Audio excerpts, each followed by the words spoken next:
করেছেন শুরু থেকে যারা ছিলেন। ইমাম বুখারী রাহমাতুল্লাহ আলাইহি শেষ হাদিসটা বলার সময় কোরআন একটা আয়াতের অংশ বিশেষ দিয়ে দলিল দিয়েছেন, তার যে দাবিটা ছিল এই দাবির সপক্ষে একটা প্রমাণ এনেছেন একটা আয়াত দিয়ে। সূরাতুল আম্বিয়া সেই আয়াতটা আমি আপনাদের সঙ্গে তিলাওয়াত করব। এই আয়াতকে সামনে রেখে অল্প কিছু কথা আমি পেশ করতে চাই। সময় খুব কম নিব আমি, যেহেতু অনেক বড় আঠা ইনশাল্লাহ কথা বল। আগে আয়াতটা একটু তর্জমা শুনি, তারপর আমরা ভেতরে ঢুকবো। আল্লাহ তাআলা বলেন, কিয়ামতের দিন আমি ইনসাফ দেওয়ার জন্য দাঁড়িপাল্লা পথ। আমার আদালতে এমন ইনসাফ হবে যেখানে কারোর উপর বিন্দু মাত্র জুলুম হবে। বিন্দু মাত্র মানে আল্লাহ নিজেই কোনো ব্যাখ্যা দিচ্ছেন, কেউ যদি একটা সরিষা দানা পরিমাণ কিছু করে, ভালো কাজ হোক গুনার কাজ হোক, হিসাবের জন্য আমি এটা দাঁড়িপাল্লায় ওঠাই। এই কাজের জন্য আল্লাহ একাই যথেষ্ট, কারো সহযোগিতার দরকার নাই, এটাও অর্থ হতে পারে, অথবা হিসাবের জন্য এই প্রক্রিয়াটাই যথেষ্ট। এবার আয়াতের মধ্যে অধিকন্ত এই আয়াতকে সামনে রেখে মুফাসসিরিন কেরাম হাসরের মাঠে মানুষের শ্রেণী করেছেন তার মূলত বার্তা। আমরা তার নিয়ে কথা বলবো, এই কিছু আসারে কথা বলা লাগবে। কয়টি চারটা, আমরা ধরে দিব কয়টা। এই অবস্থাতে কিছু সময় একটু কথা বলবেন, তো আমার জন্য সুবিধা হবে। আমি দুর্বল মানুষ, তো আমি একা চলছি না, একটু সংকট দেওয়া লাগবে আমার। ঠিক আছে ইনশাআল্লাহ। বরং গাছের মতো মানুষের স্ত্রী হবে কয়টা। এই যে তার স্ত্রী বের করা কোনো জটিল বিষয়, একটা সবার সূত্র আমি আপনাদেরকে শিখাই দিয়ে আপনারাও বের করতে হবে। একটা জানেন তো কান পাল্লা পাল্লা ফাটে করে। ধরেন আপনি কি মাপবেন, 4 মা ধান পাবেন, ধান মাপবেন, এক পাল্লার পাথর রাখবেন, আরেক পাল্লায় ধান রাখেন নাই, মাপা যাবে কেন যাবে না? আমি একটা জায়গা শিখাই, ওই তাড়াতাড়ি বয়সের শেষ পর্যন্ত আমি জিজ্ঞেস করবো কেন কেন কেন, তো ওইটাই বলবেন। কেন মারা যাবে না? বলেন যে পাল্লা একটা খান, বলেন আবার বলেন, আবার বলেন। এটা আমি বললাম পাল্লা একটা খালি, পরবর্তীতে জিজ্ঞেস করে দেখবেন অনেক পাওয়া যাবে যারা বলবে পাল্লা খান। আমি পাল্লা খালি বলছি, কি বলছি আবার জিজ্ঞেস করি। এক পাল্লায় পাথর রাখতে আরেক পাল্লায় ধান দেয়, তাই মাপা যাবে কেন যাবে না? পাল্লায়। আচ্ছা যদি এমনটা হয়, ধরেন এক পাল্লায় ধান রাখতে আরেক পাল্লায় পাথর দেয় নাই, মাপা যাবে কেন যাবেন? হাসরের মাঠে আল্লাহ আদালতে এমন কিছু মানুষ করবে যাদের নেকির পাল্লায় নেকি তো আছে, কিন্তু গুনার পাল্লায় গুণা নাই একটা। আপনারা দেখেন তো তাদের আরো মাপা যাবে কেন যাবে না? আল্লাহ এই তাদের ব্যাপারে আল্লাহ সিদ্ধান্ত পাওয়া বিনা হিসাবে জানাবে। বিনা হিসাবে কেন, হিসাব কেন হবে না বলেন তো? আল্লাহ আপনারা বুঝেন নাই কথা। জবাব আরেকটা শ্রেণী আসবে ঠিক পালনটা, যাদের গুনার পাল্লায় গুণা তো আছে, নেকির পাল্লায় নেকি নাই একটাও। বলেন তো তাদের আমল মাপা যাবে কেন যাবে না? পাল্লা একটা খায়। তাদের ব্যাপারে আল্লাহ সিদ্ধান্ত ফলে আমি তাদের আমল মাপবো না, তাদেরকে বিনা হিসাবে জাহান্নামে পাঠাবো। বিনা হিসাবে কেন, হিসাব কেন হবে না বলেন তো? আল্লাহ কয়গুলো কেন বিনা হিসাবে জান্নাত, বিনা হিসাবে জাহান্নাম। আর বাকি হাতে বলবো ওই কি গ্রুপের 2 পাল্লাটি আছে, নেকির পাল্লায় নেকিও আছে, গুনার পাল্লায় গুনাও আছে। কারো নেকির পাল্লা ভাই, কারো গুনার পাল্লা ভাই। তাদের ব্যাপারে আল্লাহ কি সিদ্ধান্ত? আল্লাহ সূরায়ে ফাতিহার মধ্যে নির্দেশ বলেন, فأما من ثقلت موازينه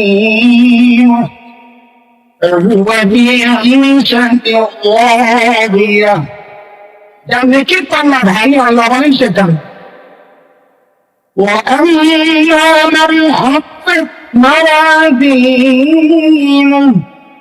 فأمها هاوية যার গুনাহ পাল্লা ভারী আল্লাহ বলেন সে জাহান্নাম কয়গুলো গেছে তাড়াতাড়ি বলে কয়গুলো মাথা করো মনে আছে কিনা যাদের নেকির পাল্লায় নেকি আছে গুনাহ পাল্লা হিসাব হবে তাদের করেন আল্লাহ কি সিদ্ধান্ত বিধান হিসাবে হিসাব কেন হবে না মুখস্থ বলবেন যাদের উইকের পাল্লায় নেকি আছে গুনার পাল্লায় গুণা নাই একটাও পালকা আহলে সুন্নাহ ওয়াল জামাতের আকীদা উলামায়ে দেওবন্দের আকীদা সমস্ত নবী মাসুম নিষ্পাপ কোন নবীর জিন্দেগিতে কোনো গুনাহ করে বলেন তো আমার সাথে সমস্ত নবীরা কি আমাদের এই মাস নিষ্পাপ নিষ্পাপ আমরা এই মাধ্যমে নিষ্পাপ আল্লাহ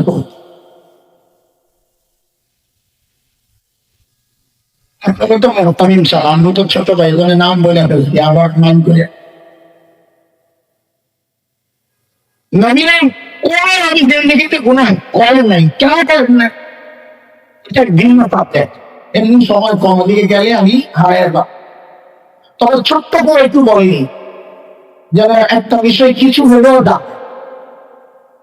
নবীরা গুনাহ কেন করেন নাই এর অনেক কারণের মধ্যে একটা মৌলিক কারণ হচ্ছে সমস্ত নবীকে আল্লাহ তাআলা নিজেই গুনাহ থেকে বাঁচায় আমার প্রশ্ন আছে আল্লাহ খালি নবীদেরকে কেন বাঁচাইলেন একেবারে বুঝা যায় তোরা হাজার একটা আয়াত থেকে সুতরাং আমার 22 পৃষ্ঠায় আছে আয়াতটা আল্লাহ বলে الله يصطفي من الملائكة رسلا ومن الناس আল্লাহ সমস্ত রাসূলকে আমি আল্লাহ নির্বাচন নবী রাসূল কার নির্বাচন পুরো একটা নির্বাচন এখন কোন নবী রাসূল যদি গুনাহ করেন আল্লাহর নির্বাচনটাই প্রশ্নবিদ্ধ হয়ে যায় আমাদেরকে গুনাহ থেকে বাঁচাতে কাদেরকে নবী রাসূল বানাইয়া পাঠাইলেন তারা নিজেরাই তো গুনাহ করে আল্লাহর নির্বাচন যেন প্রশ্নবিদ্ধ হয় এই জন্য আল্লাহ তাআলা নিজেই সমস্ত নবীকে গুনাহ থেকে বাঁচায় বোঝা আসছে কথা যেমন হযরত ইউসুফ আলাইহিস সালাম নাম জানতেন না শুনতেন চিনেন কিছু জানেন হয়তো আল্লাহ আহা দেখতে কেমন ছিল আমার মতন কালো মানুষ কেমন কেমন সুন্দর তোর বাংলা এত সুন্দর একটা বিষয়ে মেয়েরা পালবে বিশেষ করে ফাতলাদি সুলেখা হুজুরে খালি প্রেমের প্রস্তাব দেয় হুজুর খালিকে ধরবি কিন্তু এক বৃদ্ধ মহিলা নিয়ে আটকে একেবারে অন্য মরে দরজাটা লাগাই গেছে তাদের নিয়ে সেই এখন তো বুঝে গেছেন আমি তো হেসে তখন তিনি কি করেছেন পুরো গল্পটা আছে কোরআন কারীমের সূরা ইউসুফ 23, 24, 25, 26, 27 আয়াতগুলো পড়বে দারুণ গল্প আল্লাহ বলেন هو الانتهاء عن نفسه وغلقت الأبواب وقال هيت لك قال معاذ الله إنه ربي أحسن مثواي إنه لا يفلح الظالمون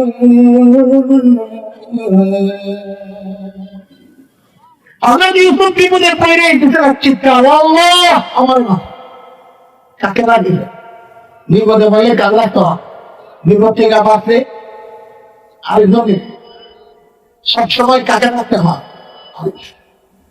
24 নম্বর আয়াতে আল্লাহ নিধি বলেন আমি বাঁচেন তো নবীদেরকে গুনাহ থেকে কে বাঁচা বলেন একটু আল্লাহ দেখেন এই বিষয়টা এই কিছুটা আলোচনা করার উদ্দেশ্য না, আমি একটু লাইন দেওয়ার জন্যই কথা বলা থেকে আনলাম।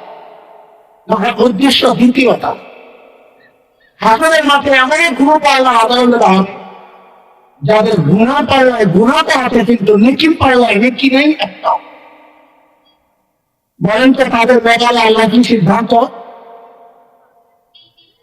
বিনা হিসাবে যা, বিনা হিসাবে বলতে হবে না, বোঝা যায় বিনা হিসাবে। হিসাব কেন হবে না? আল্লাহ টাকা মানে আচ্ছা, এত মানুষ এতটা খারাপ কি করে হবে? জীবনেও একটা ভালো কাজ করে এই পাওয়া মায়ের ইতিহাসের সবথেকে জঘন্যদের একটা হচ্ছে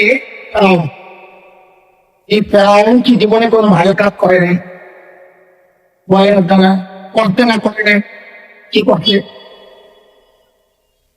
আপনারা একজন মানুষ তার ছাত্র পাওয়াতে চান, আর ফেরাউনরা একজন নবী মুসা আলাইহিসসালামকে লালন পালন করে বড় কত বড় কাজ, কিন্তু তারা তো আল্লাহর তারা পাওয়ার জন্য ইমান সব ইমান ফলাফল পাওয়ার হিসাব। আমি এখন একটা প্রশ্ন করবো, জবাব দেওয়ার জন্য একটা ময়দান তৈরি করে দিলাম। এবার আপনারাই বলে গুণা পাইলে গুণা হাতে নেকির পাল্লাই নেকি না একটাও পান বলেন সবাই।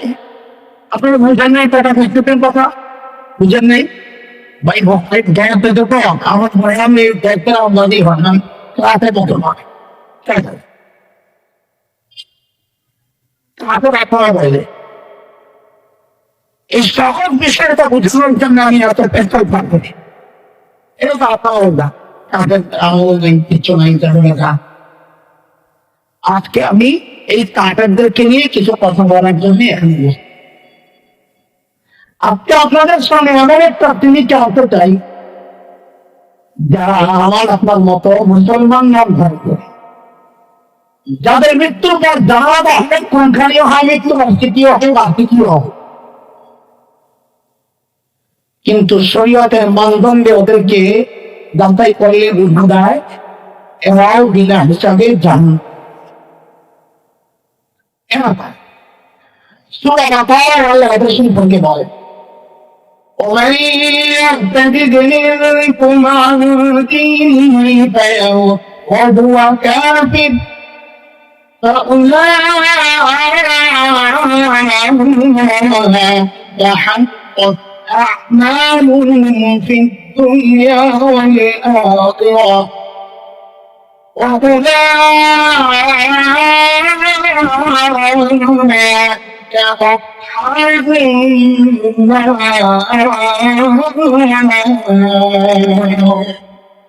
هم فيها خالدون।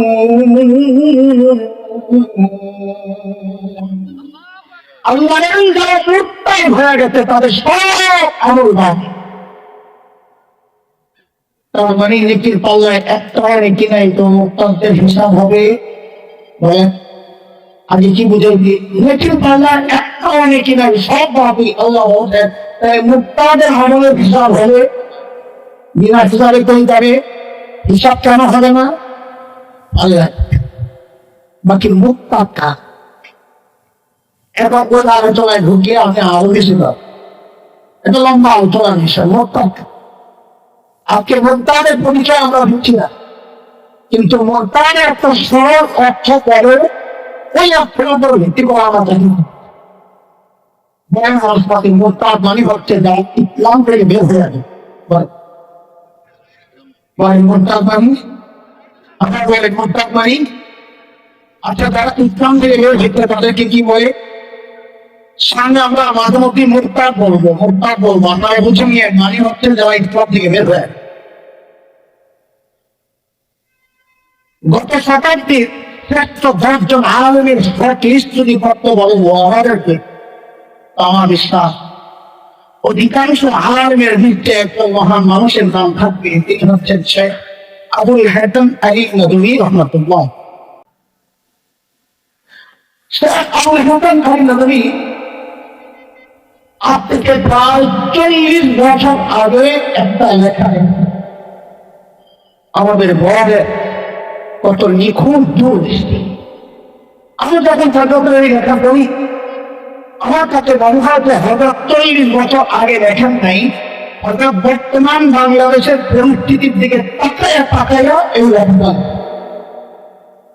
কিসের কথা হয়তো বলে মোট্টার মানুষ নবীজি সাল্লাল্লাহু আলাইহি ওয়াসাল্লামের যুগেও হারিতের যুগেও এই জয়ে তার চেয়ে হাজার গুণ বেশি আছে। আচ্ছা, একটা সংখ্যা আপনাদের থাকতে পারে যে নবীর যুগেও মানুষ ইসলাম থেকে বের হতে। আমি একটা ছোট্ট করে প্রমাণ দিই তারপরে মক্কা বিদায়ের দিন নবীজি সাল্লাল্লাহু আলাইহি ওয়াসাল্লাম মক্কায় ঢুকে সাধারণ ক্ষমা ঘোষণা করলেন, আমাকে কোনো প্রতিশোধ নেই। 3টা অপশন দিতেন, আমি যে মসজিদে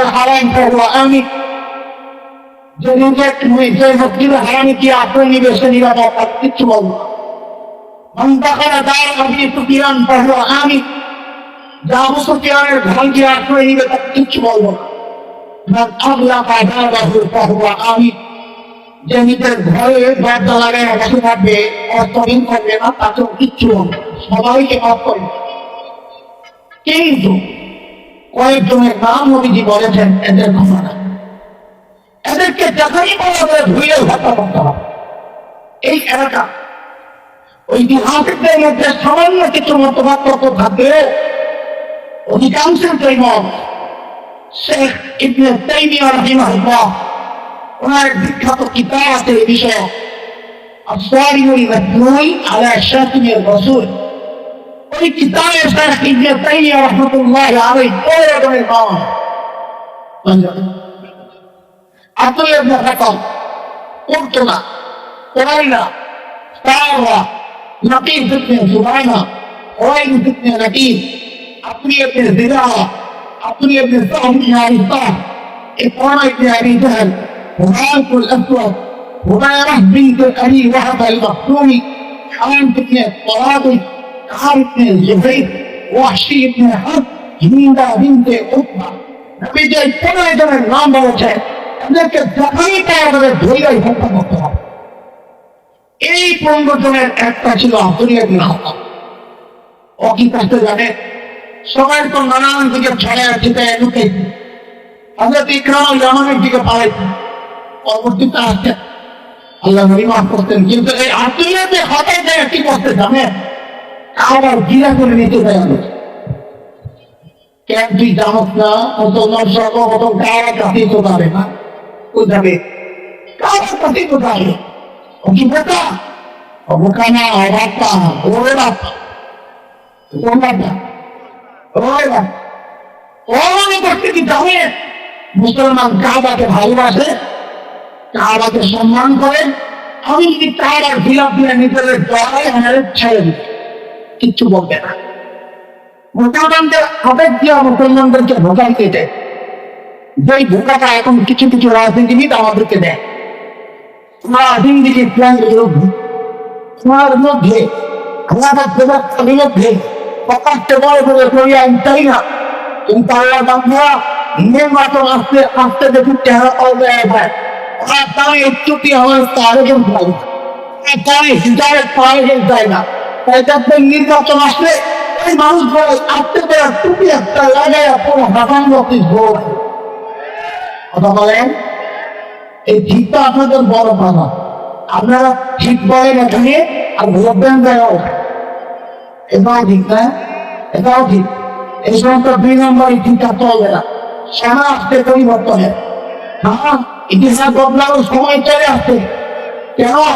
কারণ আমরা বলেছি দাঁড়িয়ে একটা কথা, মানুষ যখন নিজেকে পানিতে ভেজায় তখন সে কাপড় বদলায়, যখন ঘামে ভেজায় তখন সে খাদ্য বদলায়, আর যখন রাখতে ভেজায় তখন সে ইতিহাস বদলায়।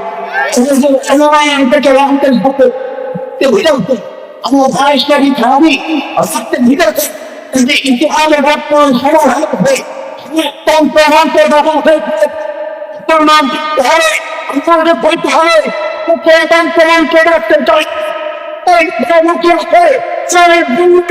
কথা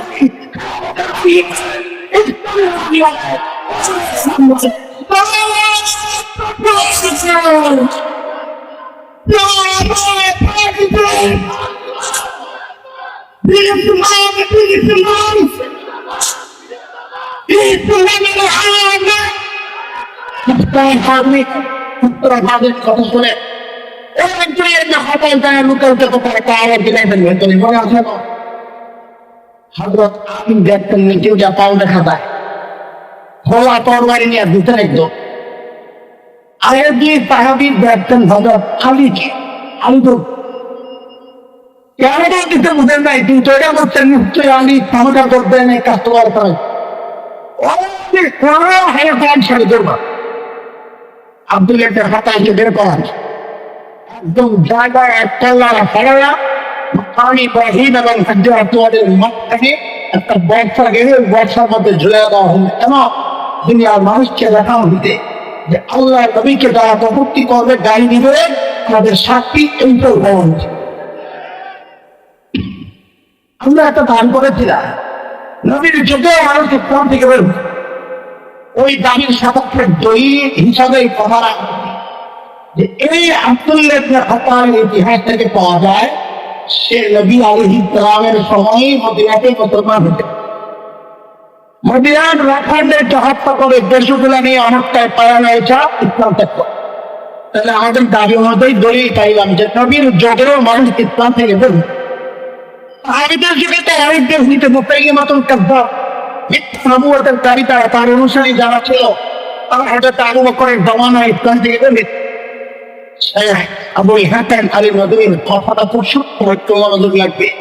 হযরত বলে এই যুগে মানুষ ইসলাম থেকে বের হইতে এই যুগে আগার কোন বেশি দেখাচ্ছে পার্থক্য কি মনে করেছে সংখ্যায় না সংখ্যার পার্থক্য না এক সূক্ষ্ম পার্থক্য তিনি তুলে এনেছেন সেটা হচ্ছে এই যুগে যারা মুরতাদ হইতো তারা নিজেরাই জানতো আমি ইসলাম থেকে বের হয়ে গেছি এই যুগে যারা মুরতাদ হয় তারা নিজেও জানে না আমি ইসলাম থেকে বের হয়ে এই যুগে যারা মুরতাদ হইতো ওই সমাজে জানতো সে ইসলাম থেকে বের হইতে আফসোস এই যুগে হাজার হাজার মানুষ ইসলাম থেকে বের হচ্ছে সে নিজেও জানে না আমি সমাজে কারণ সে ইসলাম থেকে বের হয় দিন আর শরীয়তের ব্যাপারে এমন কথা নিয়ে শরীয়তের মানদণ্ড আমরা বলি তার তো ইমান নাই যখন আপনার ইমান চলে গেছে তখন সে খেলা দেয় আমার ইমান চলতে দেয় আমার বাইরে আসতে আমার বাইরে হাত করতে আমার ইমান চলতে দেয় আপনার কথা আসতে নাকি আমার ইমান চমকা আল্লাহ বুঝবো আগে কথা কার ইমান আছে আপনি তারপর আমি তো সমাজ পাই না আমি তিনটা উপায় দিয়ে আপনাদের